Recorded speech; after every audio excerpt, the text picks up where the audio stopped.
जय श्री कृष्णा। आज मैं आपको श्रीमद् भगवद गीता महात्म का 15वां अध्याय पुरुषोत्तम योग सुना रही हूँ। तो पूरी वीडियो को ध्यान से सुनिए और जय श्री कृष्णा लिखकर जरूर जाइएगा। श्री महादेव जी कहते हैं, पार्वती अब गीता के 15वें अध्याय का महात्म्य सुनो। गौड़ देश में कृपाण नामक राजा थे, जिनकी तलवार की धार से युद्ध में देवता भी परास्त हो जाते थे। उनका बुद्धिमान सेनापति शस्त्र और शास्त्र की कलाओं का भंडार था। उसका नाम था शरव मेरुंड। उसकी भुजाओं में प्रचंड बल था। एक समय उस पापी ने राजकुमारों सहित महाराज का वध करके स्वयं ही राज करने का विचार किया। इस निश्चय के कुछ ही दिनों के बाद वह हैजे का शिकार होकर मर गया। थोड़े समय में वह पापात्मा अपने पूर्व कर्म के कारण सिंधु देश में एक तेजस्वी घोड़ा हुआ। उसका पेट सटा हुआ था। घोड़े के लक्षणों का ठीक ठाक ज्ञान रखने वाले किसी वैश्य पुत्र ने बहुत सा मूल्य देकर उस अश्व को खरीद लिया और यत्न के साथ उसे राजधानी तक ले गया। वैश्य कुमार वह अश्व राजा को देने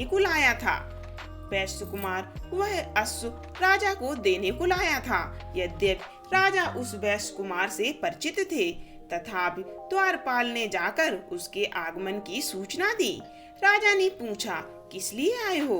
तब उसने स्पष्ट शब्दों में उत्तर दिया, देव, सिंधु देश में एक उत्तम लक्षणों से संपन्न अश्व था। 3 लोकों का एक रत्न समझकर मैंने बहुत सा मूल्य देकर खरीद लिया है।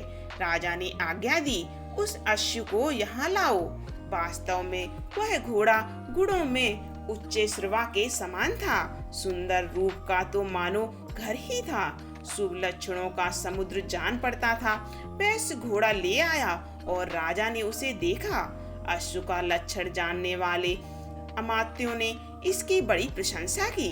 सुनकर राजा अपार आनंद में निमग्न हो गए और उन्होंने वैश्य को मोह मांगा स्वर्ण देकर तुरंत ही उस अश्व को खरीद लिया। कुछ दिनों के बाद एक समय राजा शिकार खेलने के लिए उत्सुक हो उसी घोड़े पर चढ़कर वन में गए। वहां मृगों के पीछे उन्होंने अपना घोड़ा बढ़ाया। पीछे पीछे सब ओर से दौड़कर आते हुए समस्त सैनिकों का साथ छूट गया। वे हिरणों द्वारा आकृष्ट होकर बहुत दूर निकल गए। प्यास ने उन्हें व्याकुल कर दिया।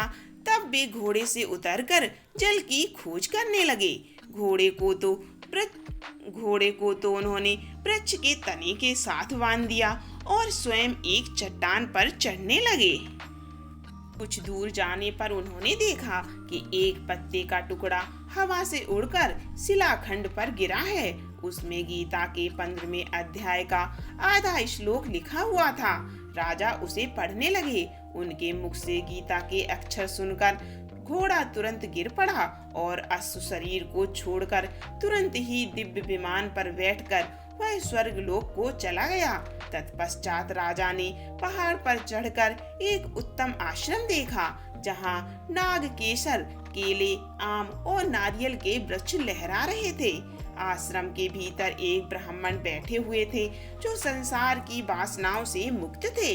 राजा ने उन्हें प्रणाम करके बड़े भक्ति के साथ पूछा, ब्राह्मण, मेरा अश्व अभी अभी स्वर्ग को चला गया है, उसमें क्या कारण है?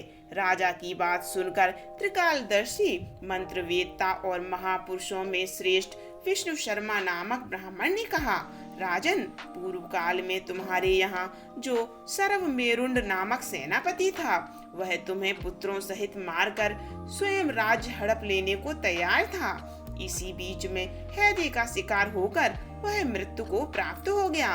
उसके बाद वह उसी पाप से घोड़ा हुआ था।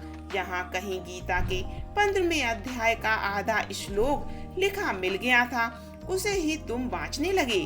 उसी को तुम्हारे मुख से सुनकर वह अश्व स्वर्ग को प्राप्त हुआ। तदंतर राजा के पार्श्ववर्ती सैनिक उन्हें ढूंढते हुए वहां आ पहुंचे। उन सब के साथ ब्राह्मण को प्रणाम करके राजा प्रसन्नता पूर्वक वहां से चले गए और गीता के 15वें अध्याय के श्लोकाक्षरों से अंकित उसी पत्र को बाँच बाँच कर प्रसन्न होने लगे। उनके नेत्र हर्ष से खिल उठे थे। घर जाकर उन्होंने मंत्र वेदता मंत्रियों के साथ अपने पुत्र सिंहबल को राज सिंहासन पर अभिव्यक्त किया और स्वयं 15वें अध्याय के जप से विशुद्ध चित्त होकर मोक्ष प्राप्त कर लिया। श्रीमद् भगवद गीता का 15वां अध्याय यही समाप्त होता है। 16वां अध्याय सुनने के लिए चैनल को सब्सक्राइब करें और वीडियो को लाइक करें। जय श्री कृष्णा।